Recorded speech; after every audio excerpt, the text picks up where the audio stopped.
Now, we begin. And indeed, once again, greetings unto you, beloved and holy friends. We would trust then that this moment finds you well. We would trust then that this moment finds you willing to be holy where you are. We would trust then that in this moment we would find you willing to assume responsibility for the choices you have made that have literally created the environment that you are experiencing in this moment.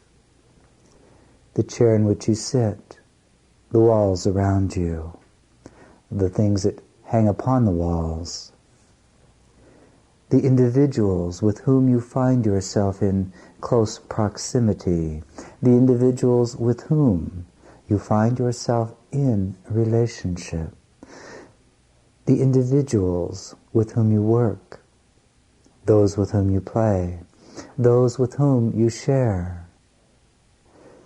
We would trust that this moment finds you, the holy child of God, at play in the kingdom of Christ. And if not, if as you listen to that greeting, you are aware within yourself that that's not quite the perspective from which I was beginning my listening of this tape. I thought I was going to sit down and listen to Christ. If there be some element, some touch, some trace within you of that perspective, then pause the tape right now. And as you do so, abide by yourself and take several deep breaths if you wish. Go back to the 5-minute exercise of simply being the presence of Christ. And for well do we perceive that many of you have already forgotten that the exercise exists. At the end of the 5 minutes, simply remind yourself that what is true always is always true. Only love is real, and what is real cannot be threatened by what does not truly exist. And in each moment in which your perceptions are less than flowing from the remembrance of who you are, you have been in unreality. And when you notice this, take the time and use it constructively by returning to the truth. So, pause the tape if you must. We'll be going nowhere, and return in 5 minutes. Now, the way of transformation is simple. For the way of efforting one's way into the kingdom cannot flow from the guidance of the Holy Spirit. For where there is effort, there is a separate will, called the ego, that believes itself to be, and would love to convince you of this, believes itself to be small, powerless, and knows that it is pervaded by fear. Love requires no effort, only the little willingness necessary to allow it to flow from the depth of your being through you, that it might be extended throughout creation. Beloved friends, the way of transformation again requires only that you extend to yourself the willingness necessary to put into practice using time differently. No, it doesn't mean that you have to quit your job and go live in a little hut on top of a mountain somewhere. You You would not necessarily use time differently by doing so. It does require that you begin with the simple recognition that there can be no set of perceived circumstances that truly have the power to separate you from your God. No set of circumstances, no set of relationships, not the weather, not the amount of money that you are allowing yourself to receive for the expenditure of your time.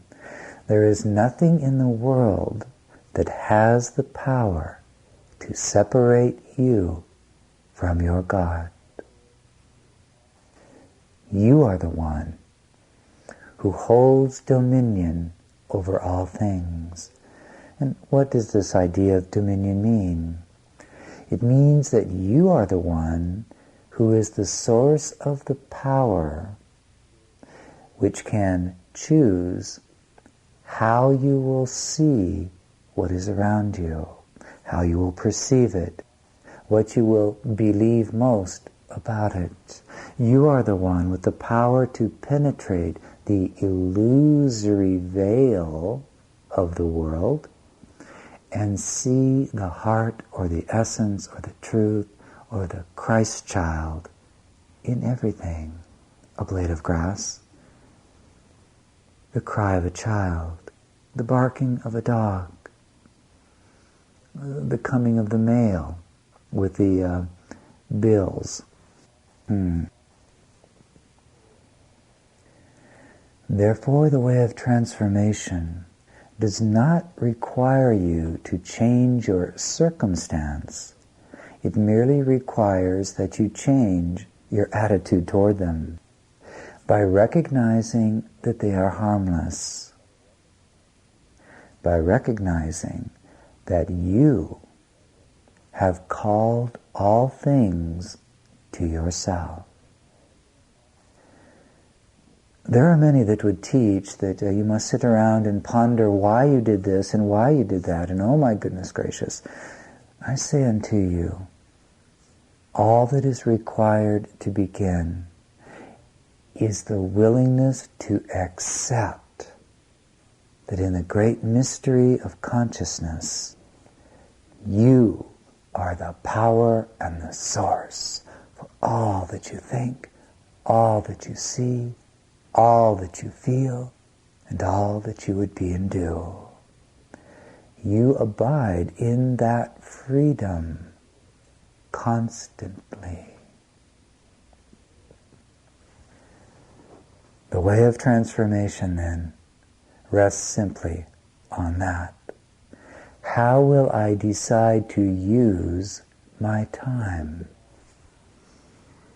Finding myself here in this moment, can I remember that I am free to see things differently? I am free to look lovingly upon the world. That I do not need to wait for something outside of myself to create a stimulus that elicits a loving response. You don't need to wait for your mate to come and give you the hug that you want so much. You don't need to wait until your mother calls you on the phone and begs for your forgiveness for how cruel she treated you when you were growing up. You don't need to wait until President Clinton is no longer in the White House. You don't need to wait for the great contest that comes in the mail that brings you millions of dollars. You don't need to wait for that to happen. But right now, you are the one that is free. But perhaps you have imprisoned yourself by waiting for love to show up outside of you, to trigger a response within you when you feel it or recognize it, so that finally you feel loving. Those that know aloneness are not limited in extending love, And those that know loneliness yet retain the power to make the decision to love. It can never be taken from you. So, here is a simple exercise that we would wish to give you. When next you find yourself alone and perhaps feeling just a little lonely, you notice that the mind is spinning with thoughts, and you're feeling perhaps just a little weak and out of sorts, pick up what you call your telephone book.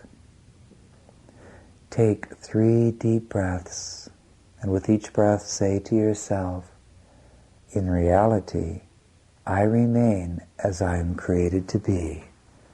I am the Holy Child of God.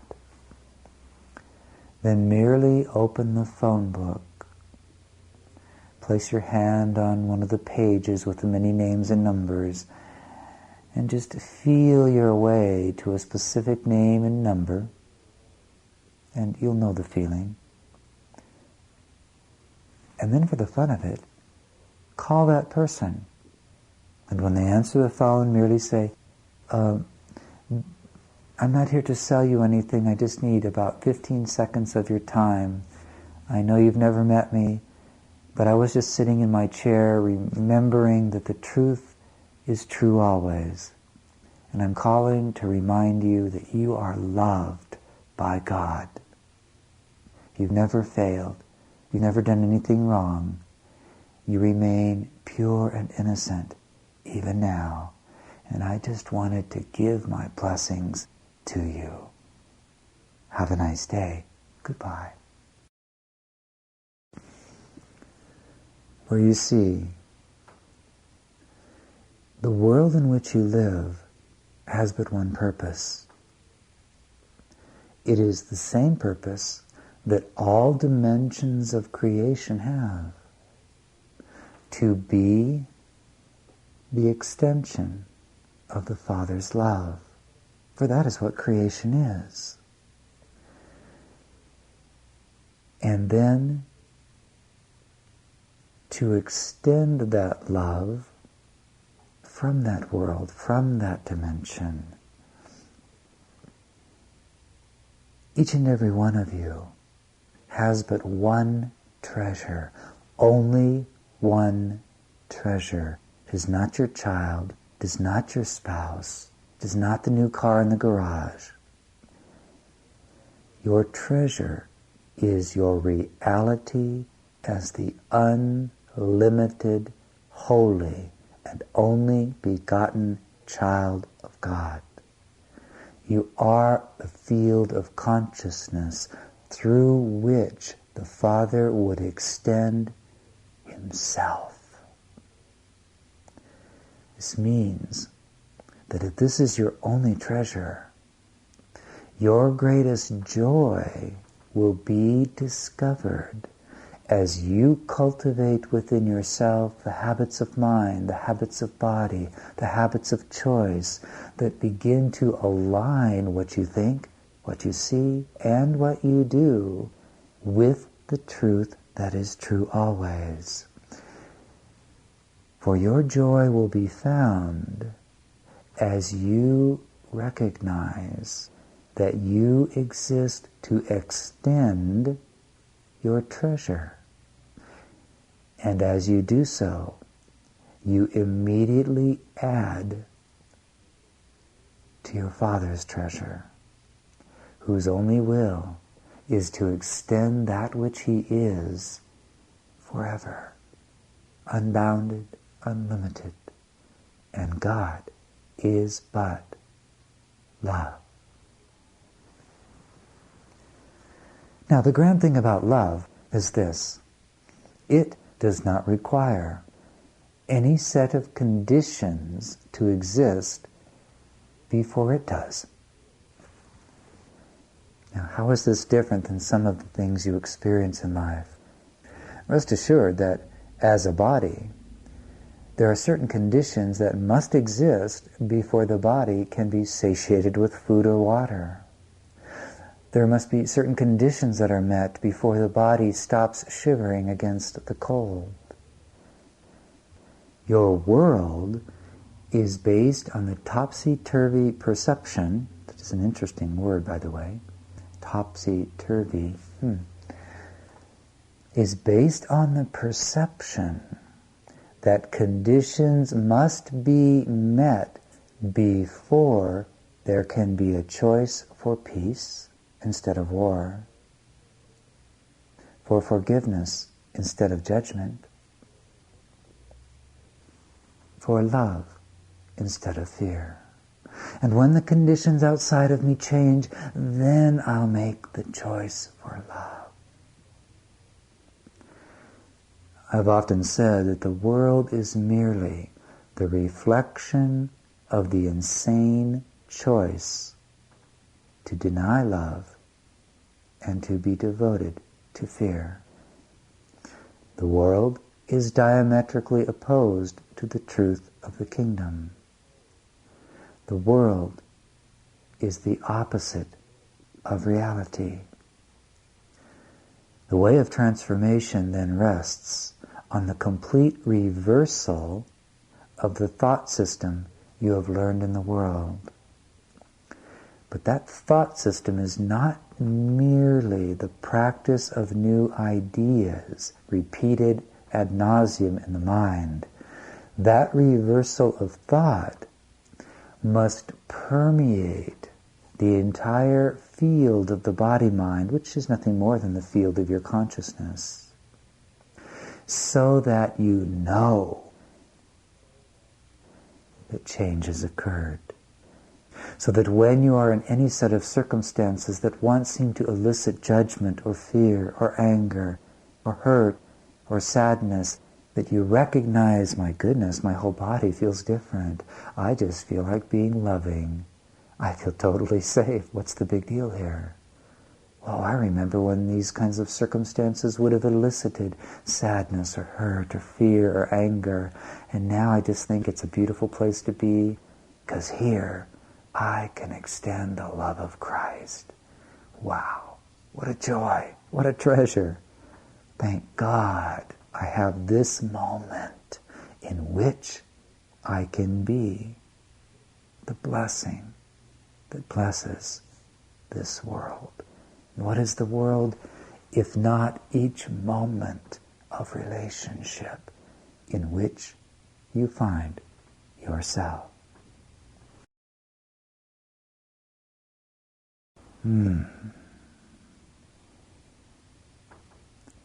So, beloved friends, the use of time is pivotal.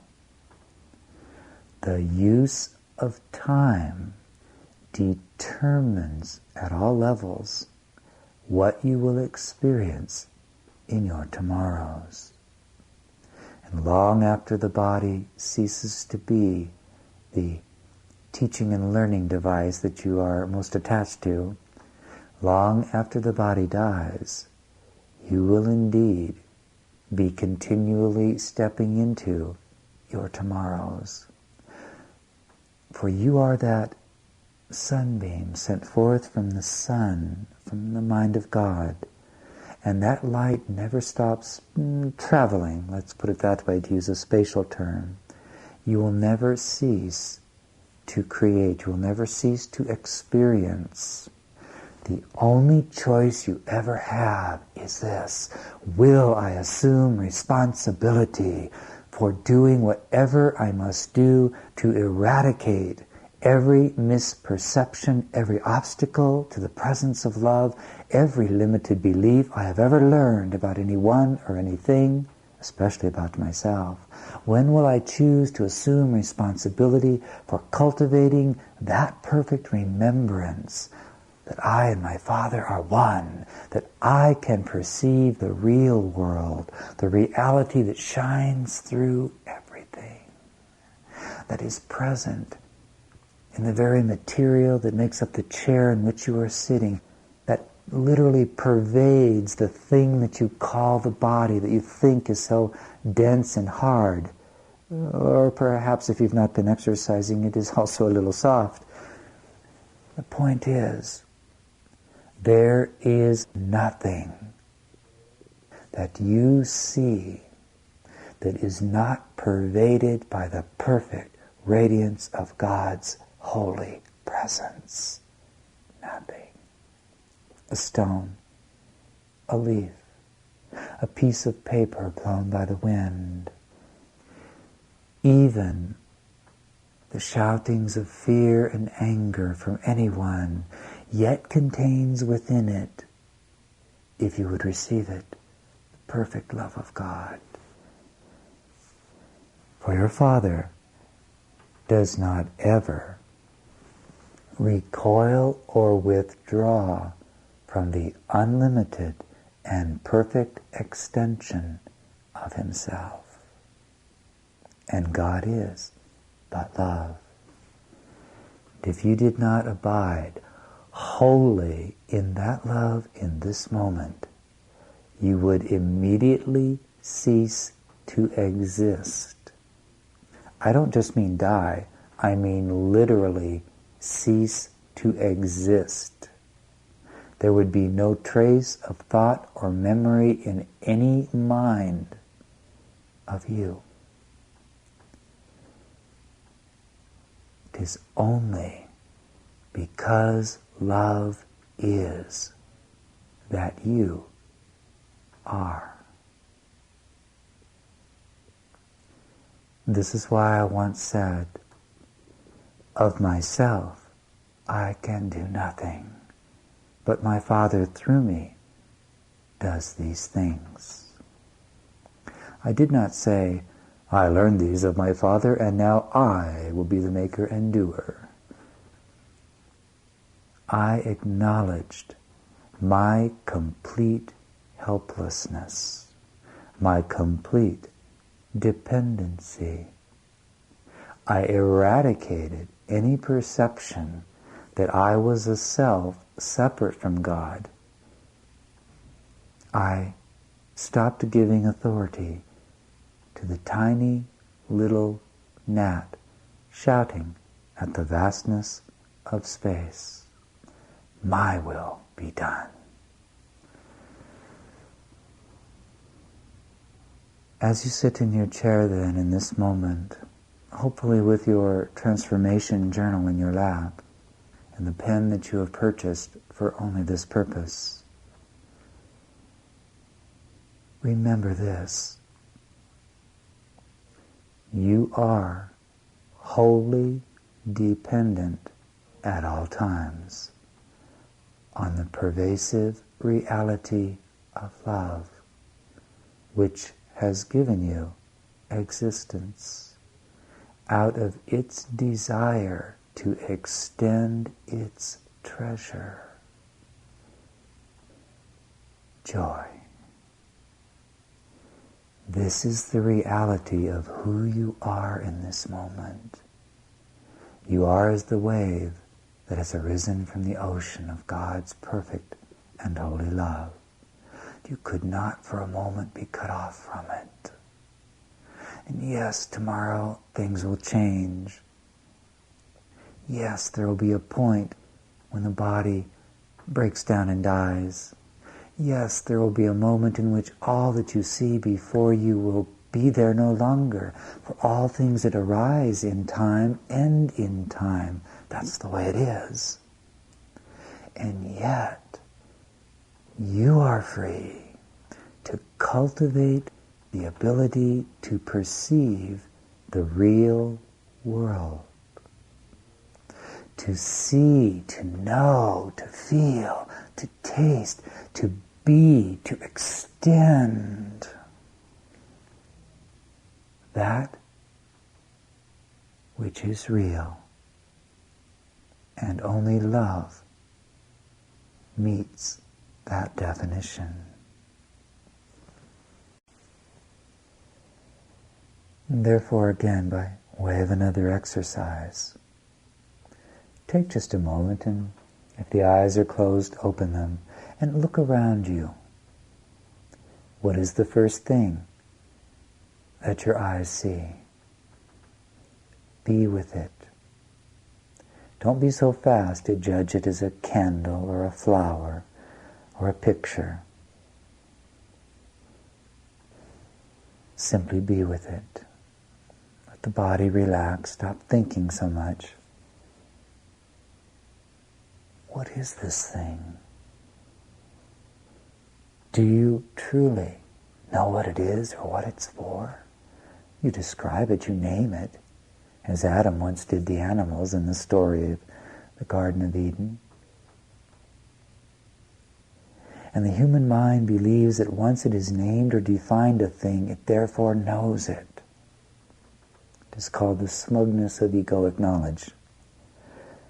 But do you truly know what that thing is? Do you recognize what has come about to even bring it into existence? How many minds had to have been involved in bringing forth that creation? What are the materials it is made out of? Where did the materials come from? What plant, what rock, what metal has been discovered and extracted from the body of the earth to become that shape? How on earth did that happen? Where did the very molecules and atoms come from? What is that thing that I'm looking at? Can you find a place in which you merely rest in awe and recognize your complete ignorance? You did not make that thing. You cannot find the moment in which that thing first began to arise as a thought in someone's mind. You are completely unaware of the moment of the birthing of the substance from which that object has been created. Look at it then with awe and recognize that it has come forth from the same place as you. Mystery. Utter, sheer mystery. Do you not then feel an affinity with it? Are you not in relationship with it? Can you not then begin to sense the sacredness in which that relationship abides? For mystery is sacred, and it transcends even the greatest of minds. The greatest of philosophers cannot comprehend the field of mystery in which all relationships arise. And now, looking upon that object, whatever it is, recognize that you have called it into relationship with yourself. Ponder for a moment and consider, out of what vibration of consciousness did I first call this object to myself? You might remember purchasing it in a store.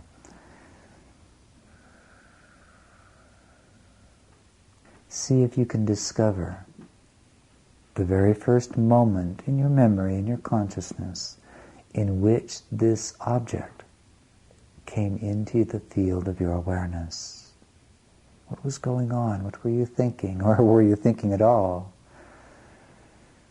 What motivated you to bring it into the field of your home? If you're at a friend's house, the question remains the same. What motivated you to be where you are right now? What choices were you making with consciousness?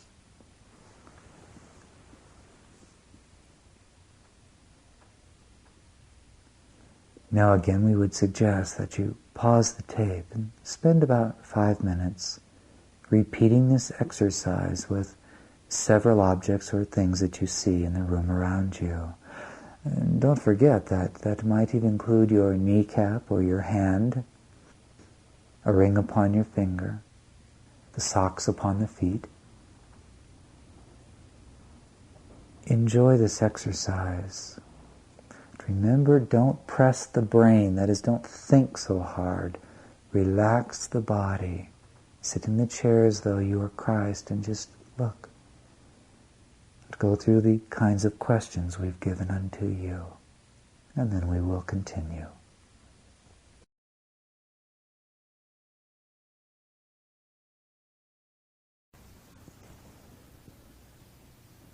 So, how did that go?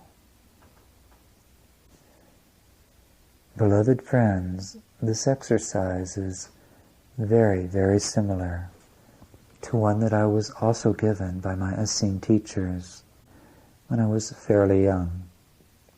And I would spend hours, not just 5 minutes, but literally hours doing this exercise. I would do it in my father's house. I would do it in the synagogues. I would do it in the streets of the villages. My favorite time and place to do it was just at dusk as the sun would begin to set. And as it did so, and I observed the colors and felt the changes in the temperature of the air upon my skin, as I looked at the breezes dancing across the grasses, as I heard the song of the bird, I would be with these things just as I just asked you to be with the objects in your room. And hours would go by as I would sit and try to look at each and every star in the sky, asking myself the same questions. Can I discover the source of this that I am seeing? Where did it come from? How could it be? What has brought this forth? And as I began to sense that I was calling these things into my experience, I began to discern what brought me true joy, not just a moment of pleasure or satisfaction or a sense of security, but that which elicited true joy. And I discovered that what always brought joy was when I was willing to surrender into the awe of mystery, to penetrate the thoughts and perceptions and attitudes and definitions that the world had taught me. To look at a plate, to not just see a plate, but to see mystery unfolding before me. To sit and look at a star. To sit and look at a sacred text. To sit and look at one diseased who sits at the side of the road covered with dust. And to see no difference. To see them pervaded by the same mystery, the presence of my Father's love. I began to sense that that love pervaded me, that the very body-mind that I thought had been me, Joshua ben Joseph, was arising out of mystery, out of mystery, out of mystery, that I did not create myself. I finally came to realize that even I, Joshua ben Joseph, was a mystery with which I was in relationship. And I decided to be in relationship with my own self, what we refer to as the body-mind, that peculiar sense of awareness in which you say, I am. I decided to be in relationship with the totality of myself, mind, spirit, soul, emotion, body, with the same sense of awe and mystery that I felt when I looked upon the farthest of stars, deep into the night, on a quiet hillside. And that changed everything. I gave up my self-definitions. I did not see myself as a carpenter's son. I did not see myself as a Jew. I no longer saw myself as a student of the Essenes. I came to see myself as the mysterious extension of something beyond my comprehension. I saw myself as a sunbeam to the sun. I saw myself as the very mystery of God's presence being unfolded in the realm of manifestation. I saw that all that I thought, even down to the body, was temporary, that it was an ongoing foreverness, that whatever it was that was birthing me was eternal, and that if I could just rest in that, if I could abide with that, if I could return to that, even prior to every breath, that I could tap into the very power of creation itself and get out of the way and get out of the way and get out of the way and keep diving deeper into mystery upon mystery upon mystery. I never let my mind rest from that day. I never once decided I was done. I never defended a single perception that I held about anyone or anything. And I cultivated over time by using time wisely. I cultivated the willingness and the ability to seek first the kingdom, even to the point where I was doing it prior to every word spoken, every gesture made with the body. Father, I rest in you. What would you live through me in this moment? Let me witness it. Let me feel it. Let me taste it. Take me ever deeper into your mystery. I want all of you. And if I might make a confession, that has never ended. I am still saying, Father, I want all of you.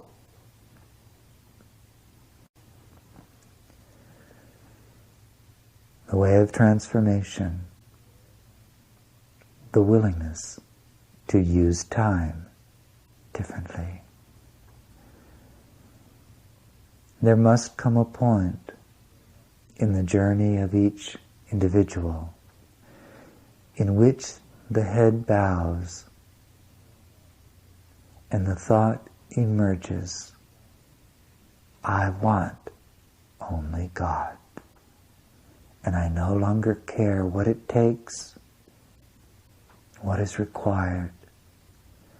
I submit to the mysterious force that is life, asking only that I be transformed into the perfect field of awareness through which that love flows without obstruction. Now, what you will discover in the end is that the only obstruction is fear and some expression of it. And each time you begin to set aside fear and choose to bless the world from the perfect holiness of your union with God, each time you dare to be so arrogant in the eyes of the world as to be the presence of Christ, each time you relax the mind and the body and recognize, of myself I do nothing. Something is living me, and it is to that which I surrender. You will cultivate a way of being in the world that is not here. That is, it is not within the perceptual mode that makes up the world.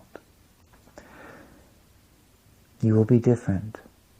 You will look the same, but you will not be the you that the world is known. You will speak as you have always spoken. You'll know your Social Security number. However, there will be a definite sense that you live, yet not you, but that one is living you. And somehow, inextricably, unexplainably, you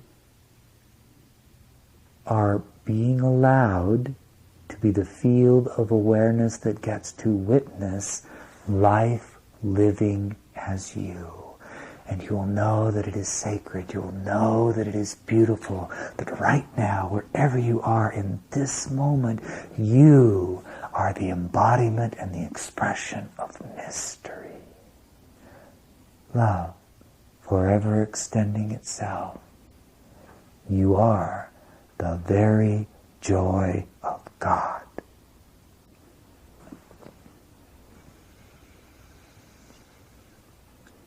And you will continue to be so throughout all of existence. There will never be a time when you will cease to be. But by choosing to surrender defense of the perceptions you have come to identify as you, by choosing to release the grip on the fears you believe are justified, the judgments that you believe are true, as you surrender your grip on the world you have made, creation will flow through you. Of myself, I do nothing. I merely witness the flow of love through me.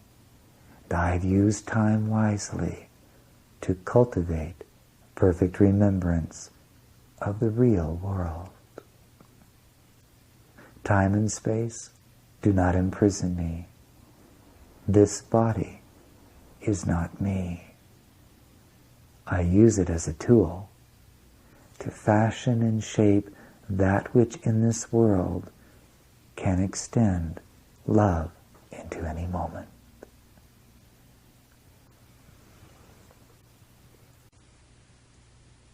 And so,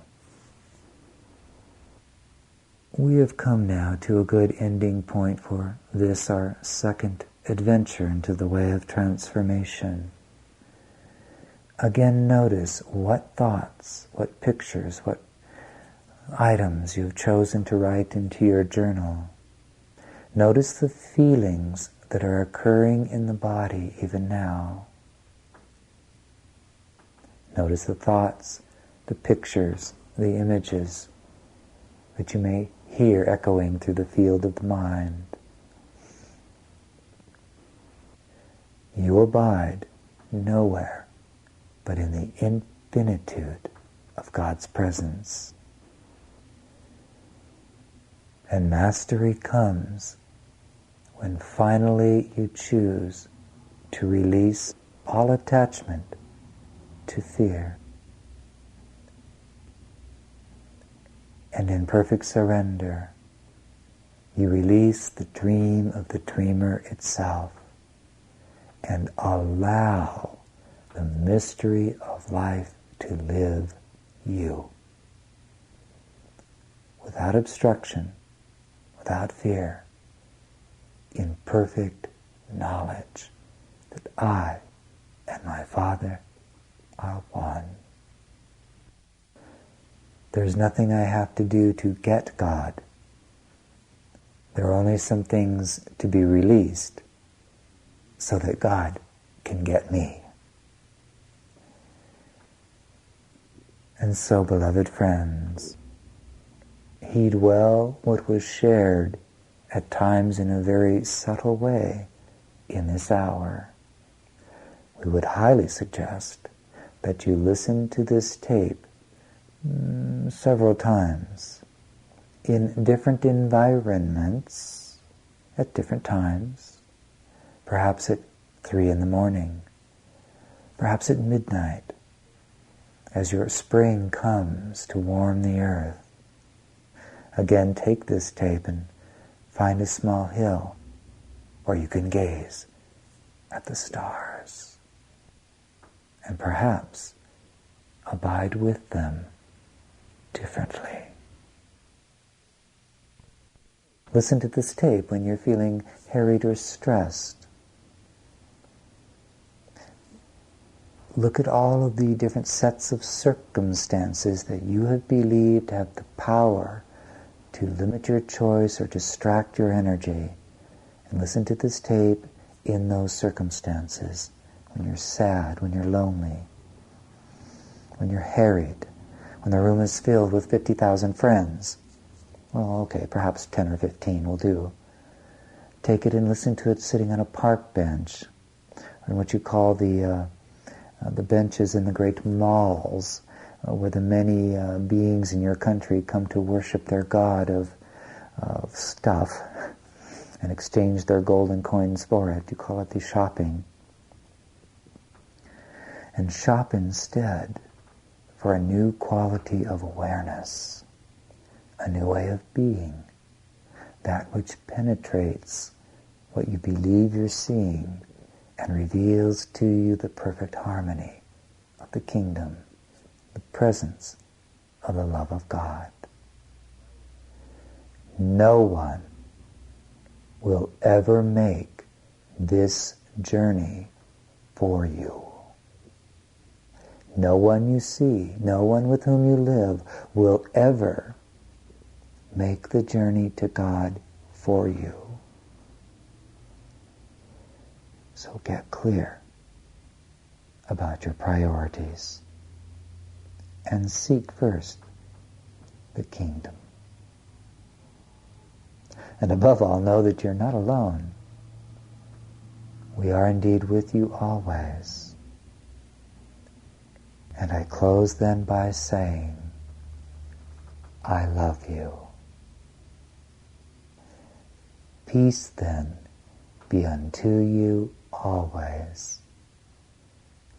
Amen.